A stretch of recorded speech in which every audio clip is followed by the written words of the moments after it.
Can Burkina Faso make an independent economic system? For Africa to break free from the Western economic system is a huge deal. It won't just save one nation, but will cause the end of Western control in the whole of Africa. But what is Traore actually doing?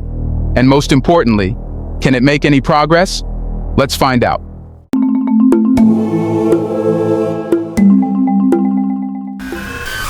That the creation of the Bank of Treasury Deposits, which he said demonstrate the government's commitment to real reform of the country's economic and financial management.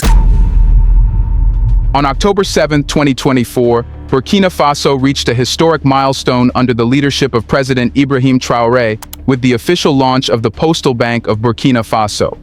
This moment signifies much more than the establishment of another financial institution.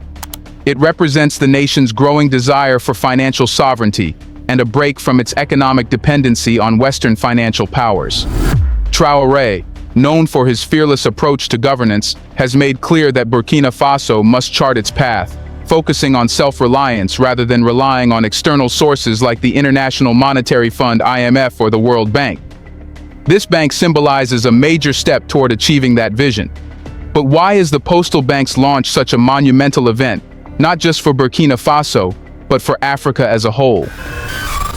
This bank is a tangible expression of the head of state's commitment to free the country from the backward mechanisms and methods that led to underdeveloped and financial aid, according to him. According to Minister Nakanabo, the Banque des Dépôts du Trésor, the Bank of Bokilim, public structures, particularly projects and programs, and certain administrative departments will no longer be able to hold large bank deposits while the Treasury borrows at sometimes enormous rates. The answer lies in its purpose and the role it's meant to play in the country's future. The bank is not simply a facility for handling money. It is designed to address the nation's long-standing challenges of financial inclusion, particularly for rural communities and small-scale entrepreneurs who have long been neglected by traditional banking systems. In a country where access to financial services is often limited to the wealthy urban elite, the Postal Bank is designed to be accessible to all, rich or poor, urban or rural. It is a revolutionary move that promises to democratize access to financial resources, thus setting the stage for widespread economic empowerment. The significance of the Postal Bank's launch has resonated far beyond Burkina Faso's borders. Across Africa, leaders, Pan-Africanists, and anti-neocolonialists are taking notice.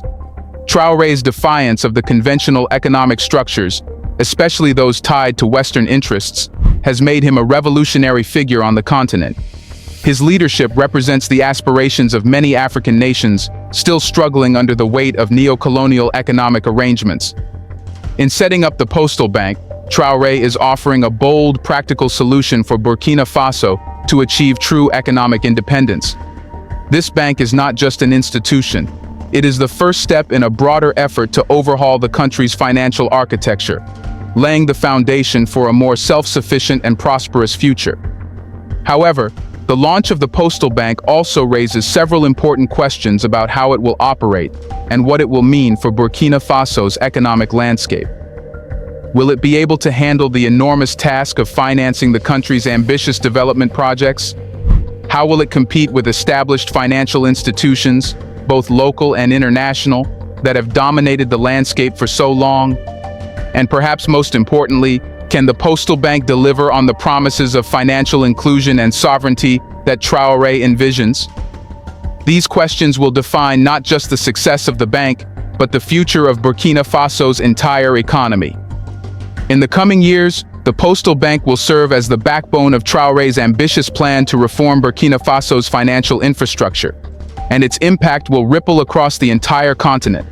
The eyes of Africa, and indeed the world, are on Burkina Faso as it embarks on this bold experiment. For now, one thing is clear. The Postal Bank represents a new direction for the country, one that prioritizes self-reliance, inclusivity, and a break from the economic chains that have held it back for so long. Now the question arises, what makes the Postal Bank so different from other banks in Africa? Here's a reminder to please like and share the video and subscribe to our channel to watch more videos on Black culture, history, civilization, and identity. Let's continue now. Unlike most conventional banks in Africa, which are designed to maximize profits for shareholders, the postal bank's primary objective is to serve the people of Burkina Faso, especially those who have been left out of the formal financial system. This approach is crucial in a country where a significant portion of the population lives in rural areas and lacks access to even the most basic financial services. The postal bank is aimed at transforming this dynamic, providing banking services to those who would otherwise be excluded from the economy. The digital transformation of the postal bank is another key aspect that sets it apart from other financial institutions.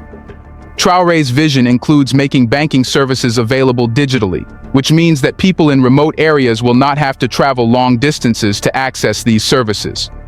In a country with limited infrastructure, where rural populations often live far from banking branches, this digital approach could be a game changer. The bank is set to offer mobile banking services that can reach even the most isolated villages, allowing people to open accounts, transfer money, and apply for loans, all from their phones. This focus on digital inclusion will not only revolutionize banking in Burkina Faso, but also contribute to the larger goal of financial inclusion across the continent. Furthermore, the postal bank is set to empower local entrepreneurs by providing them with access to affordable loans and financial products tailored to their needs. This will enable small-scale businesses to grow and thrive, boosting the country's economy from the grassroots level. Traditionally, many African banks have ignored these smaller enterprises, focusing instead on larger corporations and foreign investors. Traore's vision is radically different. He sees the growth of small and medium-sized enterprises and SMEs as the key to Burkina Faso's economic transformation. This approach is unique in Africa, where financial institutions have often been modeled after Western banking systems, with little regard for the realities of African economies. The postal bank's focus on inclusivity, accessibility, and digital transformation makes it a trailblazer in the continent's banking sector. It is a direct challenge to the old model of banking, which has favored the rich and powerful, while leaving the majority of people without access to crucial financial services. The postal bank's success will likely inspire similar initiatives in other African countries, where financial exclusion remains a significant barrier to economic development. By providing affordable and accessible banking services to all citizens, the postal bank is laying the groundwork for a more inclusive and equitable financial system in Burkina Faso. But why did Ibrahim Traore reject Western financial help? One of the most remarkable aspects of Ibrahim Traore's leadership is his refusal to accept financial aid from Western institutions, such as the International Monetary Fund (IMF) and the World Bank.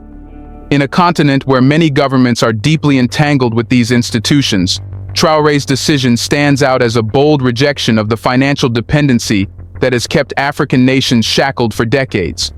But why would a leader of a developing nation, with pressing economic needs, turn down offers of financial assistance? The answer lies in the strings that come attached to Western loans and the long-term consequences they bring.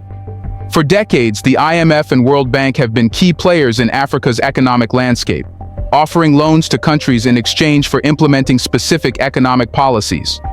These policies, often referred to as structural adjustment programs, have historically included austerity measures, privatization of public services, and deregulation. While these programs may offer short-term financial relief, they come at a great cost. The conditions imposed by Western financial institutions frequently undermine national sovereignty, dictating how a country's economy should be run and often prioritizing foreign interests over local development. Traore is keenly aware of the dangers of these loans. Burkina Faso, like many other African nations, has experienced the negative effects of being dependent on external aid and loans. Traore understands that these loans often serve to perpetuate a cycle of debt and dependency, with the borrowing country forced to make concessions that harm its people and its economy in the long run. By rejecting these offers, Traore is making a statement. Burkina Faso will not be beholden to foreign powers that seek to control its economic destiny. Traore's rejection of Western financial help is rooted in his desire for true independence. He recognizes that accepting loans from institutions like the IMF would limit his government's ability to implement policies that benefit the people of Burkina Faso. Instead, his focus is on building a self-reliant economy that is not subject to the whims of foreign creditors. This decision has made Traore a hero among Pan-Africanists and anti-neocolonialists, who see his leadership as a model for other African nations looking to break free from Western financial domination. By rejecting Western aid, Traore is not just making a political statement, he is fundamentally challenging the global financial system that has kept African nations subservient to foreign interests for decades. His decision reflects a deeper understanding of the need for economic autonomy to achieve true development. But it also raises important questions. Can Burkina Faso sustain itself without external financial help? Will Traore's model of self-reliance prove successful in the long term, or will the country face economic hardships as a result of this decision? But without Western help, how will Burkina Faso fund its ambitious projects? One of the key challenges facing President Traore is how to fund his ambitious agenda for Burkina Faso without relying on loans from Western financial institutions. Traore's vision includes a range of large-scale development projects aimed at transforming the country's economy, including agricultural reform, industrialization, energy projects, and the construction of key infrastructure. But with the country already constrained by decades of economic dependency, where will the money come from to finance these initiatives? Traore's strategy is twofold. First, he is focused on harnessing Burkina Faso's natural resources to generate revenue for development. The country is rich in gold, and Traore has made it a priority to ensure that more of the profits from this valuable resource stay within the country. One of his key initiatives is the construction of a national gold refinery, which will allow Burkina Faso to process its gold and retain more of the profits, rather than relying on foreign companies and refineries to handle this valuable commodity. This move is expected to increase the country's revenue significantly, providing much-needed funds for development projects. Secondly, Traore has implemented innovative financial systems to generate capital from within the country. One of his boldest moves has been the creation of the National Treasury Bank, which centralizes and manages public resources for development. This bank is designed to ensure that the country's wealth is used to fund its development, rather than being funneled into foreign-controlled accounts or used to service external debt. By centralizing control over public finances, Traore has given his government greater control over how its money is spent, allowing for more strategic investments in key sectors. In addition to the National Treasury Bank, Traore has also introduced a series of government bonds that have been met with overwhelming support. These bonds, which were oversubscribed, demonstrate the confidence that local and regional investors have in Traore's leadership and vision for Burkina Faso. The success of these bonds is a clear indication that there is enough local capital to finance many of the country's development projects without the need to rely on external loans. This model of internal financing is a key part of Traore's strategy to break free from the cycle of debt and dependency that has plagued Burkina Faso for so long. Another significant source of funding comes from regional collaboration. Traore has been a strong advocate for increased cooperation among African nations, particularly within the Sahel region. By working together, these countries can pool their resources and create a regional economic bloc that is less dependent on Western financial systems. This regional approach to development is another innovative strategy that sets Traore apart from other African leaders. While these strategies are promising, they also come with risks. The success of Burkina Faso's ambitious projects will depend largely on the effective management of its natural resources and the ability to attract investment from within the country and the region. There is also the challenge of maintaining political stability, as Traore's bold moves have not gone unnoticed by the international community, particularly France, which has historically maintained a strong influence over its former colonies. The question remains, can Burkina Faso sustain its development without external help, or will it eventually be forced to turn to the very institutions it is trying to avoid? And can Ibrahim Traore's vision truly lead Burkina Faso to financial independence? The central question facing Burkina Faso today is whether Ibrahim Traore's vision of financial independence is truly achievable. Traore's leadership represents a radical departure from the traditional models of economic development in Africa, where countries have long been dependent on foreign aid, loans, and financial assistance from Western powers. His strategy of self-reliance, focusing on internal resources and local industries, is a bold experiment that has captured the attention of leaders and activists across the continent. But can this vision be sustained in the long term? At the heart of Traore's vision is the concept of endogenous development, building the economy from within, using the country's resources, industries, and people. This approach is rooted in the belief that true development cannot be achieved if a country is dependent on foreign powers for its financial needs. Traore's model prioritizes local industries, such as agriculture and mining, and seeks to create a self-sustaining economy that is not reliant on external aid or loans. One of the key elements of this vision is the creation of financial institutions like the Postal Bank and the National Treasury Bank, which are designed to centralize and manage the country's wealth. These institutions are crucial for ensuring that Burkina Faso's resources are used to benefit its people, rather than being siphoned off to foreign creditors. The success of these institutions will be a major factor in determining whether Traore's vision of financial independence can be realized. However, financial independence will not be easy to achieve. Traore faces significant challenges, particularly from external forces that have a vested interest in maintaining control over Burkina Faso's economy. France, in particular, has long exerted influence over its former colonies through mechanisms like the CFA franc, a currency that is controlled by the French treasury. Traore's push to introduce a new currency for Burkina Faso and the Sahel states is a critical step toward breaking free from this control, but it is also a highly controversial move that could have significant repercussions.